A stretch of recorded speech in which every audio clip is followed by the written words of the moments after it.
Good morning प्यारे विद्यार्थियों। तो आज हम सब पढ़ने वाले हैं त्रिकोणमिति।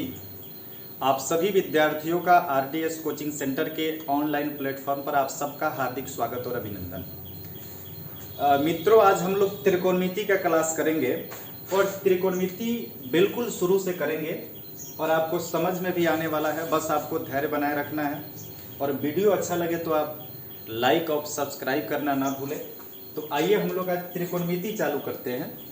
20 नंबर का प्रश्न पूछा जाता है त्रिकोणमिति से क्लास 10th में, और अगर आप त्रिकोणमिति कंप्लीट कर लेते हैं तो आपका लगभग आपको 85 से ज़्यादा नंबर आने की संभावना बहुत अधिक बढ़ जाती है। तो आइए हम सब चालू करते हैं आज त्रिकोणमिति। देखिए, त्रिकोणमिति का हम लोग बात कर रहे हैं। त्रिकोणमिति जो है, अगर पहला बात करें तो त्रिकोणमिति 3 शब्दों से मिलकर बना है। अंग्रेजी में हम लोग त्रिकोणमिति को बोलते हैं ट्राइगोनोमेट्री।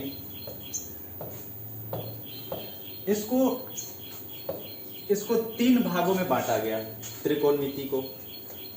पहला जो है ट्राई, इसका मतलब होता है ट्राई प्लस गोनो प्लस मेट्रोन। यह त्रिकोणमिति 3 अंग्रेजी के ग्रीक भाषा के 3 शब्दों से मिलकर बना है, जिसका ट्राई का मतलब होता है 3, गोनो का मतलब होता है भुजा और मेट्रोन का मतलब होता है माप। अगर हम कुल मिलाकर के देखें तो जो त्रिकोणमिति के जो शाब्दिक अर्थ निकल रहा है, त्रिकोणमिति के शब्दों से जो निकलने वाला अर्थ है, इसका मतलब यह है कि त्रिभुज के 3 भुजाओं के माप का मतलब है। अर्थात एक त्रिभुज होगा और उस त्रिभुज के कोण और भुजा के संबंध में हमको जानकारी ज्ञात करना होगा। पूरे त्रिकोणमिति में हम लोगों को एक त्रिभुज के कोण और भुजा में क्या संबंध है उसके बारे में हम लोग पढ़ेंगे।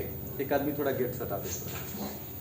अब देखिएगा, जैसे हम लोगों ने अभी समझा कि त्रिकोणमिति है और त्रिकोणमिति में त्रिभुज के 3 भुजा होते हैं, 3 कोण होते हैं, और वही तीनों भुजा और तीनों कोणों में क्या संबंध है उसके बारे में हम लोग पढ़ेंगे। तो चलिए अब हम तुरंत बात करते हैं वह कोण और भुजा के बारे में। देखिए, तो त्रिभुज तो कई प्रकार के होते हैं। त्रिभुज हो सकता है कोण के आधार पर समकोण त्रिभुज, न्यून कोण त्रिभुज, अधिकोण त्रिभुज। भुजा के आधार पर अगर हम त्रिभुज की प्रकार की बात करें तो हो गया उसमें समबाहु त्रिभुज, समुद्रीबाहु त्रिभुज, विषमबाहु त्रिभुज। तो फिर हम त्रिभुज के बारे में पढ़ेंगे, त्रिभुज के भुजा और कोण के बारे में पढ़ेंगे। तो किस त्रिभुज के बारे में पढ़ेंगे? तो बस पहला जानकारी आपके पास होना चाहिए कि हम लोग जो अभी त्रिकोणमिति में जिस त्रिभुज के बारे में अध्ययन करने वाले हैं वह त्रिभुज है समकोण त्रिभुज। वह त्रिभुज होगा समकोण त्रिभुज।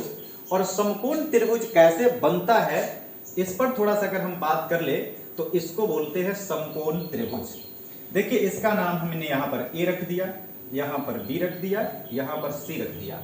यह कौन त्रिभुज है? समकोण त्रिभुज। पहला बात होता है कि आखिर हम समकोण त्रिभुज कहते किसको हैं। देखिए, हम पहले बता दिया कि त्रिभुज कई प्रकार के हो सकते हैं, जिसमें से केवल जो त्रिभुज हम लोग पढ़ेंगे समकोण त्रिभुज के बारे में पढ़ेंगे। तो अब हम बात करते हैं कि यह समकोण त्रिभुज किसे कहते हैं। तो चलिए हम यहां से चालू करते हैं कि समकोण त्रिभुज किसे कहते हैं। ध्यान दीजिएगा, पहला प्रश्न हमारा यह बना कि समकोण त्रिभुज किसे कहते हैं। समकोण त्रिभुज किसे कहते हैं? किसे कहते हैं? तो ध्यान दीजिए, सिंपल सा बात आप याद रखिएगा। इसके जवाब में आप देखना कि ऐसा त्रिभुज जिसका एक कोण 90 डिग्री का हो, बस इतना से याद रखना है। जैसे अगर हम आपको बता दें कि यहां पर देखिए, एक भुजा खींचिए, एक दूसरा भुजा, और इन दोनों भुजाओं के बीच का जो यहां पर कोण है अगर 90 का हो रहा हो और इसके बाद अगर इसको हम मिला दें तो यह एक त्रिभुज जो बना यह है समकोण त्रिभुज। तो फिर आपको पहले तो समझ में आ ही गया होगा कि समकोण त्रिभुज किसे कहते हैं। तो जिस त्रिभुज का एक कोण 90 डिग्री का होता है उसी त्रिभुज को समकोण त्रिभुज कहते हैं। क्या दूसरा बात, क्या अगर किसी त्रिभुज का कोई भी कोण 90 डिग्री का नहीं हो तो समकोण होगा क्या? बिल्कुल नहीं होगा। समकोण होने के लिए त्रिभुज के एक कोण का, तीन कोणों में से एक कोण का 90 डिग्री का होना परम आवश्यक है। अगर 90 डिग्री का नहीं होता है तो वह समकोण नहीं होगा। दूसरा प्रश्न सुनिए, क्या एक ही त्रिभुज में एक से ज्यादा समकोण हो सकता है? और इस पर हम बात करते हैं एक त्रिभुज बनाकर। देखिएगा, हम एक त्रिभुज बना रहे हैं, एक भुजा, फिर यहां से दूसरा भुजा और फिर तीसरा भुजा। तीन भुजाओं का हम कुछ नाम रख देते हैं, ए, बी और सी। त्रिभुज के तीन भुजाओं का हमने नाम रख दिया और त्रिभुज का यह वाला कोण हो गया 90। आप सुनिएगा, अब 90 तो हमें यह बताओ कि यहां पर कोण ए प्लस कोण बी प्लस कोण सी, तीनों कोणों का जोगफल 180 होता है। तो तीनों कोणों का जोगफल 180, इसमें से कोण बी जो है यहां पर 90 डिग्री का हो गया। तो 90 डिग्री का हो जाने का मतलब कि 180 में से 90 डिग्री का कोण कम कर दिए तो ये दोनों कोणों के लिए इसका जो हिस्सा बना, दोनों मिला के कितना बना? 90 का बना। दोनों को मिला करके 90 का बना। तो अगर दूसरा एक और समकोण हो जाए तो तीसरा का मान 0, यानी तीसरा कोण बना ही नहीं। और जब किसी त्रिभुज में तीन कोण नहीं हो तो वह त्रिभुज होगा ही नहीं। अतः आप बिल्कुल कह सकते हो कि एक ही समकोण त्रिभुज में दो समकोण नहीं हो सकता है। पहला बात, सिंपल सी बात है, आप एक एक बात को हम क्लियर करते चलेंगे। तो फिर से आइए, हम लोगों ने भी पढ़ा कि एक समकोण त्रिभुज होगा जिसमें केवल एक समकोण होगा, अब बाकी जो दो कोण बनेगा वह 90 से छोटा छोटा होगा। दो कोण जो होगा वह दोनों कोण, यहां का कोण और यहां का कोण 90 से छोटा होगा। 90 से छोटा का मतलब ऐसा भी हो सकता है 89 और एक हो सकता है ऐसे, लेकिन ऐसा नहीं कि यह 90 हो जाए ये भी 90। दो समकोण नहीं होता है तो इसको बोलते, दोनों कोण जो हो गया इसको बोलते हैं हम न्यून कोण। अब बताइए न्यून कोण किसे कहते हैं? तो 90 डिग्री से छोटा के कोण को, यानी जिस कोण का मान 90 डिग्री से छोटा हो उसे न्यून कोण कहते हैं। तो 90 डिग्री से छोटा का कोण कौन, छोटा कोण कौन है? तो यह दोनों बन रहा है। फिर से देखिएगा, एक हम त्रिभुज बना रहे हैं और इस त्रिभुज में यहां कोण कितने का? 90 का। यहां ए है, यहां बी है, यहां सी है। तो इसको कौन कोण बोलेंगे? तो जो कोण 90 डिग्री के बराबर हो उसे समकोण बोलते हैं और जो कोण 90 डिग्री से छोटा हो उसे न्यून कोण कहते हैं। तो ई वाला कोण कौन है? इस कोण को हम बोलेंगे न्यून कोण। इसको बोलेंगे न्यून कोण, इसको बोलेंगे न्यून कोण। ये दोनों कौन कोण है? न्यून कोण। न्यून कोण का मतलब जो कोण 90 से छोटा हो। बस 2 सेकेंड। तो 90 डिग्री से जो छोटा कोण है उसको क्या बोल रहे हैं? न्यून कोण। तो अब आप समझ गए कि त्रिभुज के तीनों कोण को कौन कौन कोण बोलेंगे। ई वाला 90 का है, इसको समकोण बोलेंगे। 90 से छोटा है इसलिए इसको न्यून कोण बोलेंगे। 90 से छोटा तो ई भी है, इहो बोलेंगे न्यून कोण। एक ऑब्जेक्टिव प्रश्न बनाओ थोड़ा इसी बात पर कि एक त्रिभुज में, एक समकोण त्रिभुज में अगर ऐसा लिखा रहे कि एक समकोण त्रिभुज में न्यून कोणों का जोगफल कितना होता है, ऐसा प्रश्न पूछ दे। एक समकोण त्रिभुज में न्यून कोणों का जोगफल कितना होता है? तो चलो चित्र से समझो। ई क्या हो गया? A B C. ई तो 90, समकोण 90 हुआ इसलिए तो इसका नाम समकोण है।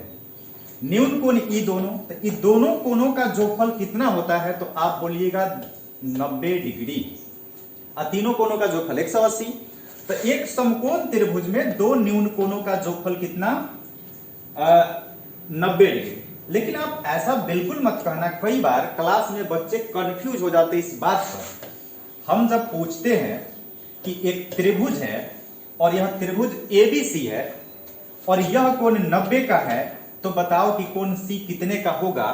तो कई बच्चे झट से उत्तर देते हैं कि 45, जो कि बिल्कुल ही गलत है। हमारे कहने का मतलब यह, इसको स्पष्ट करिए, आप समझिए इस बात को। दोनों कोण मिलाकर यानी कोण A और कोण C दोनों मिलाकर के कितने का होगा, कोण A और कोण C मिला के 90 का होगा। इसका अर्थ यह नहीं है कि दोनों बराबर बराबर होगा।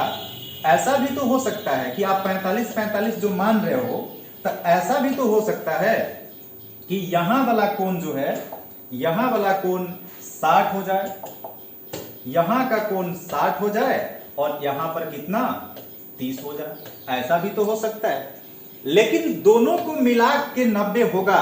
लेकिन यह कोई जरूरत नहीं है कि 45 और 45 का ही हो। तो क्या 45 का हो सकता है कि नहीं? हो सकता है, बिल्कुल हो सकता है। 45 का भी हो सकता है, तो 60-30 का भी हो सकता है। तो सीधा सा मतलब यह है कि दोनों को मिला करके 90 होगा। क्या 45 होगा? बिल्कुल होगा। लेकिन यह जरूरी नहीं कि 45 का ही होगा, 60-30 का भी हो सकता है। तो ये बात आप समझ गए। अब चलिए एक और बात समझिए। त्रिभुज में 3 भुजा होता है, ये आप समझ रहे हो। त्रिभुज में 3 भुजा होता है, तो तीनों भुजाओं का कुछ अपना अपना नाम होता है। 3 भुजा है तो तीनों का नाम है। तो एक भुजा का नाम जो होता है, एक भुजा का नाम है कर्ण, दूसरे भुजा का नाम है, एक भुजा का नाम है कर्ण, दूसरे भुजा का नाम है लंब। ध्यान से समझिएगा, दूसरे भुजा का नाम है लंब और तीसरे भुजा का नाम है आधार। 3 भुजा है। एक समकोण त्रिभुज में कितने भुजा? तो 3 भुजा। कितने कोण? तो 3 कोण। कोण कौन कौन? तो 2 न्यून कोण और 1 समकोण। कितने भुजा? 3 भुजा। उसमें से कौन कौन भुजा? तो 1 भुजा कर्ण, 1 भुजा लंब और 1 भुजा आधार। अब एक समकोण त्रिभुज में किस भुजा को कर्ण कहेंगे, किस भुजा को लंब कहेंगे और किस भुजा को आधार कहेंगे, आइए इस पर चर्चा किया जाए। देखिए एक त्रिभुज है और वह त्रिभुज कुछ इस प्रकार है। इस प्रकार से एक त्रिभुज है, इसको समकोण त्रिभुज बोल रहे हैं और यहां पर नाम A, यहां है B और यहां पर है C। अब ध्यान दीजिए, यहां वाला कोण तो आपको बता ही दिए हैं कि यहां वाला कोण कितने का होगा, 90 का। और इस कोण का नाम है समकोण और इसी के नाम पर इस त्रिभुज का नाम पड़ा है समकोण त्रिभुज। तो यह सबसे, अब बताओ कि 90 के बराबर ही नहीं हो सकता है, क्योंकि ये 90 से छोटा है और यह भी कोण 90 से छोटा है। तो सबसे बड़ा कोण कौन हुआ? तो सबसे बड़ा कोण समकोण। और जो सबसे बड़ा कोण होगा, तो रूल के हिसाब से कि अगर बड़ा कोण है तो उसके सामने की सम्मुख भुजाएं भी बड़ी होगी। तो समकोण के सामने की जो भुजा है, इसको पहले तो तुम यह कहो कि यह सबसे बड़ी भुजा है, क्योंकि तीनों कोणों में सबसे बड़ा कोण कौन है? 90 का, क्योंकि न्यून कोण है 90 से छोटा वाला। दोनों कोण कौन? न्यून कोण। न्यून कोण का मतलब 90 से छोटा। तो यह 90 है, तो 90 के सामने के भुजा को कहते हैं सबसे बड़ी भुजा, यानी इसका नाम क्या है? कर्ण। ठीक है। अब देखो दोनों न्यून कोण है, ये तो स्पष्ट है। कोण A भी न्यून कोण है, कोण C भी न्यून कोण है, लेकिन जो न्यून कोण को थीटा से दिखा दिया गया हो, तो कहा जा रहा है कि जो आप भुजा लिखोगे इसको न्यून कोण मान करके चलिए। तो अगर आप इसको न्यून कोण मान लिया, थीटा मान लिया, न्यून कोण दोनों ही है, थीटा अगर यहां पर दिया हो, तो थीटा के सामने का जो भुजा होगा, ये देखिए थीटा के सामने का जो भुजा होगा, ये क्या होगा? इसको हम बोलेंगे, यह भुजा होगा लंब। ये भुजा क्या होगा? यह भुजा होगा लंब। और बाकी जो बच गया उसको बोलेंगे आधार। ये बात तो स्पष्ट हुआ। चलिए एक और देखते हैं, थोड़ा गौर कीजिएगा। एक और हम त्रिभुज बना रहे हैं, एक त्रिभुज और बना रहे हैं।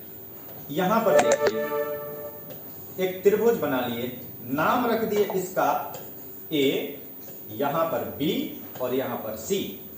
यहां वाला कोण आपको पता ही होगा, यह कोण 90 का है और 90 के सामने के भुजा को क्या कहते हैं?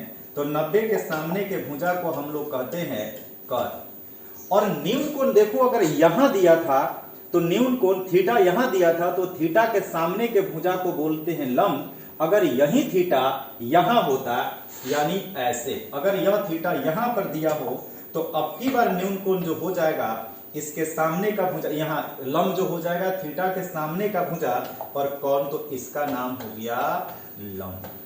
तो जब दो भुजा फिक्स हो गया तो तीसरा भुजा जो बच गया उसको क्या कहेंगे? उसको कहेंगे आधार।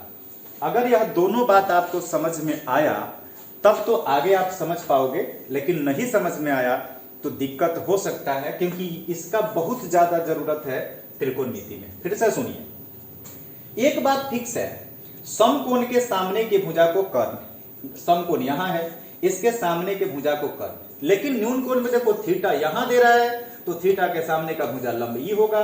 लेकिन अगर इस त्रिभुज में थीटा यहां रहता, जैसे इसमें हमने यहां बना दिया, तो थीटा यहां है तो यहां लंब, और कर्ण और लंब को छोड़ करके बाकी जो बच जाएगा उसको क्या कहेंगे? आधार। इसमें कर्ण और लंब को छोड़ करके बाकी जो बच जाएगा उसको क्या कहेंगे? आधार। तो त्रिभुज में तीन भुजा होता है, कर्ण, लंब, आधार। अब देखिए एक प्रश्न अभी आप समझते हैं, चलो त्रिभुज में तीन भुजा है, ठीक बात है। त्रिभुज में कितने भुजा? त्रिभुज में तीन भुजा, त्रिभुज में तीन भुजा। देखिए नाम इसका हम रख दिए ए बी सी, ठीक है। त्रिभुज में तीन भुजा, तो सबसे बड़ी भुजा पूछा जाए तो सबसे बड़ी भुजा कर्ण, लेकिन दो भुजाओं में से कौन बड़ी तो नहीं कहा जा सकता। कोई भी भुजा बड़ी हो सकती है लंब और आधार में। आप थोड़ा सा यहां पर थीटा मान करके, और इसको हमने क्या मान लिया? इसको मान लिया लंब, इसको क्या था ये? आधार। अब देखो कर्ण को हम लोग बोलते हैं हाइपोटेनस, और हाइपोटेनस का पहला लेटर एच है, इसलिए कर्ण को एच से सूचित किया जाएगा अब पूरे चैप्टर में। लंब को हम लोग बोलेंगे पी, क्योंकि परपेंडिकुलर बोलते हैं। आधार को बेस, और इसलिए इसको क्या बोल दिए? बी। अब ये बात तो स्पष्ट हो ही गया कि अगर कहीं पर कर्ण का बात करना होगा तो कर्ण को हम लोग एच बोलेंगे। अगर लंब को लिखना होगा तो लंब को परपेंडिकुलर पी, और अगर आधार लिखना होगा तो आधार के लिए लिखना होगा आपको बी। अब जहां पर कर्ण मिलेगा वहां पर हम लिखेंगे एच, जहां पर लंब मिलेगा वहां पर लिखेंगे पी, और जहां पर आधार मिलेगा वहां पर लिखेंगे बी। अब तीनों का फॉर्मूला समझ लीजिए। तीनों भुजाओं में से अगर कोई दो भुजा दिया हो, तीनों भुजाओं का मतलब P का मतलब लंब, H का मतलब कर्ण और B का मतलब आधार, इन तीनों भुजाओं में से अगर